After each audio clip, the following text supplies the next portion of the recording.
Rigar yanci, rigar yanci, rigar yanci, rigar yanci. To Alhaji barka da shigowa. Barka ka da malam dan jarida. To Alhaji a kakar zaɓe tana ta ƙara matsowa kuma mun ga musamman 'yan majalisu na tarayya masu fita daga jam'iyya mai mulki suna koma jam'iyyar PDP. Shin me yasa haka ne? To alhamdulillah ka san shi Allah hakiman ne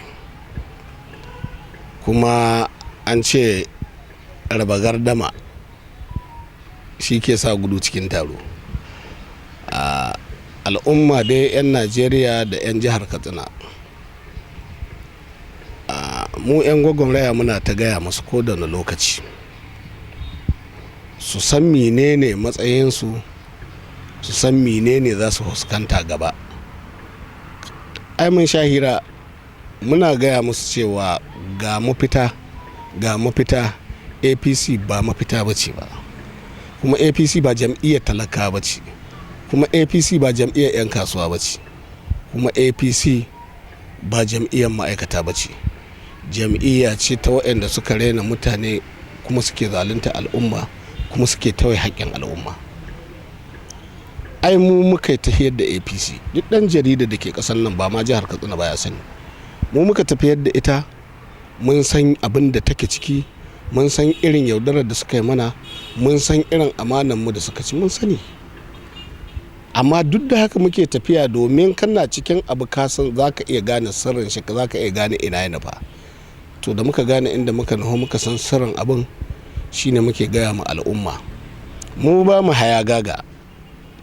A tsari na ni ba ni hayagaga, kuma duk abin da ya kamata in yi na faɗakar da mutane da kuma kwatanta musu cewa dole mu bar jam'iyyar APC, dole mu fita cikinta, dole kuma mu hita mu gaya ma mutane ga matsayinsu game da inda za su koma. Kuma alhamdulillah kwalliya na biyan kuɗin sabuli. Wayannan 'yan majalisa da ke fita mafi yawansu muna zama da su, mafi yawansu duk 'yan jarida mafi yawa wasu sukan tada su ofis ɗina. To saboda haka kaga mun tabbatar da mu abin da muke gaya ma mutane na zaluncin da waɗannan shugabannin ke ma al'umma wallahi yana tabbata. Kuma su da ke cikin jam'iyyar suna gani, ai guda suke fita yanzu ga sunan. Kuma jam'iyyar da ba su so, wadda aka yi masharri da, wadda duk wani mai madahan iko yanzu ai PDP ta raine shi, cikin PDP yake, ya yi PDP, duk wani sunan da suka yi wallahi a PDP suka yi shi, ko shi dukkan a PDP ya suna yi, a PDP ya yi chairman na local government, a PDP ya samu mukami, kuma a PDP yanzu yake gwamna. Lakin dai ya canza siyasa ne, ma'ana yana APC yanzu, amma duk tsarin duk martaba ta PDP ce. To saboda haka mu abinda muke gaya ma mutane kullun dama su faɗaka, su gane, su kuma fahimta da cewa wannan jam'iyyar ta APC lalle ya zama wajibi, wallahi za mu yi mata ruwa, za mu yi mata komi domin mu kada ta ranar zaɓe, insha Allah kuma shirya. To Alhaji zaɓe na ta ƙara karatowa, wannan karan sai muka cewa tun ba a je ko ina ba an fara kame-kamen wasu daga cikin 'yan jam'iyyun adawa. Me za ka ce ko me kake gani ya kawo haka? To na ba farko ba ne. Ai kai da kanka ko watan da ya wuce ai an kama wani aka sakai, an kuma kama wasu aka sake su. Saboda haka wannan kame-kamen su a ganin su alheri ne wurinsu, kuma ba alheri ba ne, sharri ne. Domin duk wanda za su kama na farko dai zai ƙara farin jini ga al'umma, na biyu kuma su za su yi bakin jini ga al'umma, su da ke kama, domin abin da ka hidi da bakinka ko abin da aka yi aikace wani ya hito ya hidi don ya san sirrinka, to me laihi? In kana da yadda za ka kare kanka sai ka zo ka kare kanka, in babu yadda za ka kare kanka sai ka yi haƙuri. Amma shi maganar kame-kame ba alheri ba ne, kuma ba demokuraɗiyya ba ne.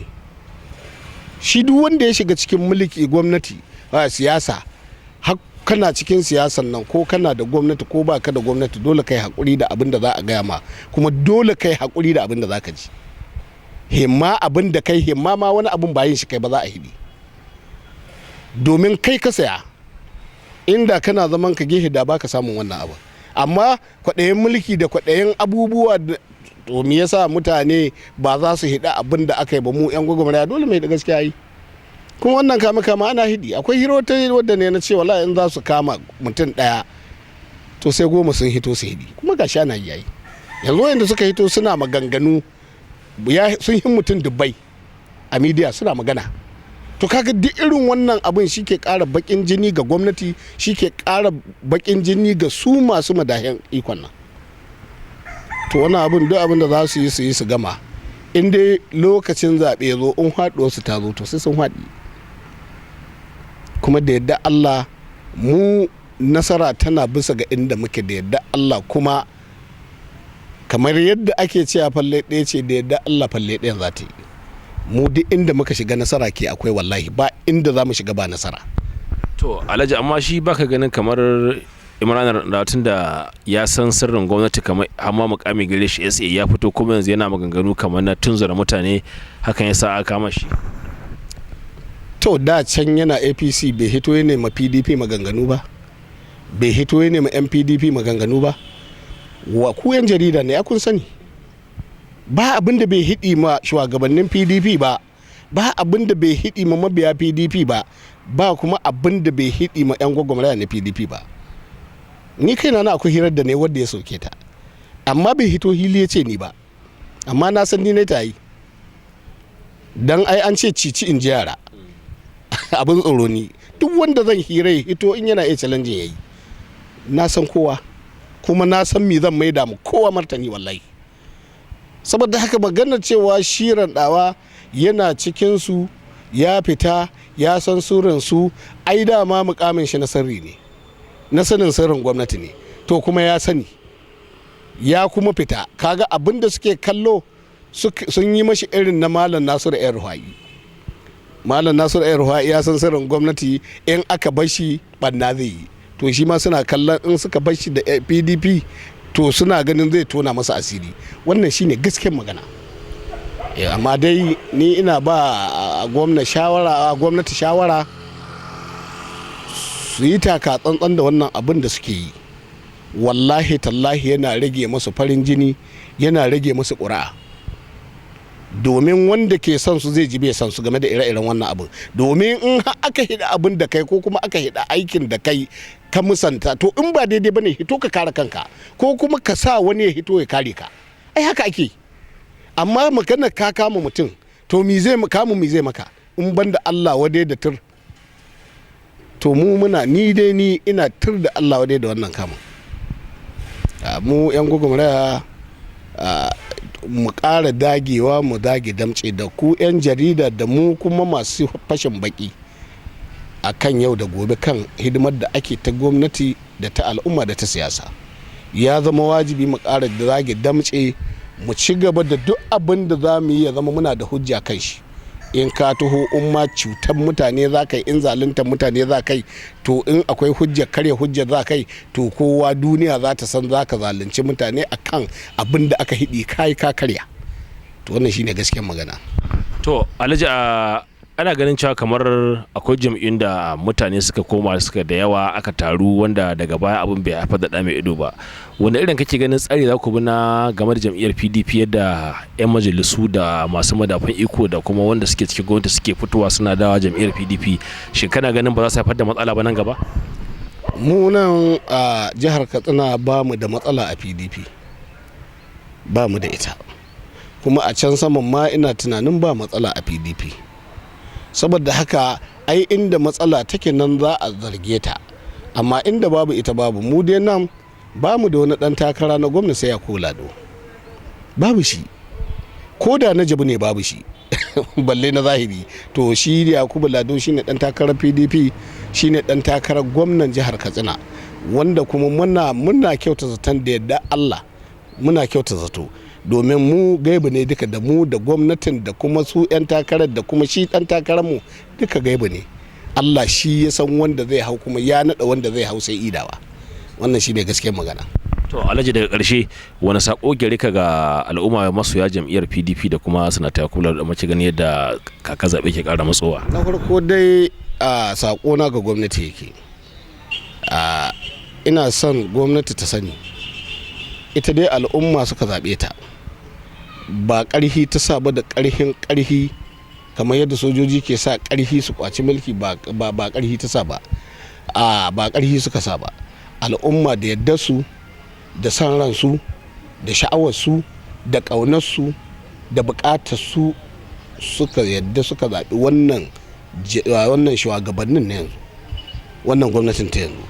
To abinda nake ma gwamnati da ta tarayya da ta gwamnatin jihar Katsina, ya kamata su rika duba abin da suke kuma su rika taka tsantsan da abin da suke, domin in dai suna son tahiyar su ta siyasa ta haifar musu da mai ido, in dai suna son mulkin da suke ma al'umma su basu su yi mulkin su yanda ya kamata ba tare da zargi ba tare da tsangwama ba, to ya kamata su yi hankali, su bi a hankali, domin duk wannan abubuwan da suke ma mutane ba zai haihi da mai ido ba zai haifar musu da mai ido ba. Gaskiyar magana, duk abin da suke takama da shi wallahi su gama takamar sauka dai za su yi, ya zama wajibi sauka za su yi.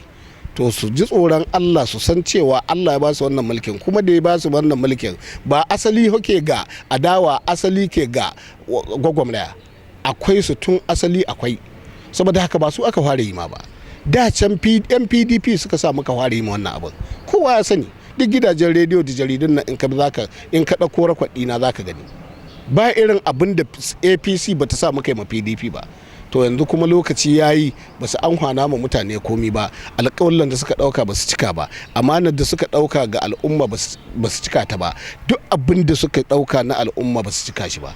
To al'umma sun dawo suna hidi, sai a ce adawa ce ta gwamnati ko adawa ce ta ɗan takara ko adawa ce ta fate, ba shi bane ba. Aini tun lokacin sojoji nake gwagwarmata, baka cewa wannan fate kaza duk wanda ya ba daidai ba ko in ya daidai zan hidi.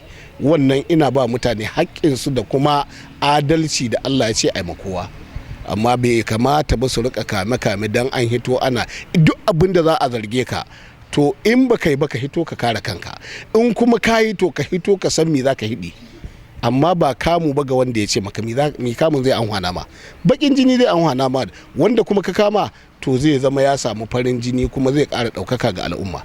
Ba sakona kuma ga sauran 'yan siyasa da sauran 'yan takara da kuma talaka da za su zaɓe, ya kamata talakawa su halka. Mun dai sha wuya, kullum sai na hidi, shekarar mu 12 kenan muna shan wahala, tunda APC ta shigo jarin mu ya ƙare, noman mu ya tsaya, kiwon mu ya tsaya, duk abin da ka sani wanda dan arewa ke yi ya dakata, kasuwar ta dakata. Yanzu talauci ke cin arewa, shine za a zo da kuɗi ko da taliya ko da shinkafa ko da atanwa, billahi lazi ba zai taɓa yiwa ba. Mun gaya ma talaka bai yadda, iyaka ku yi aikin gaskiya, talakawa su bi ku, idan ba ku yi aikin gaskiya ba to talaka ba za su bi ku ba. Wannan shine sakona ga al'umma. To Alhaji mun gode. To madalla. Rigar 'yanci.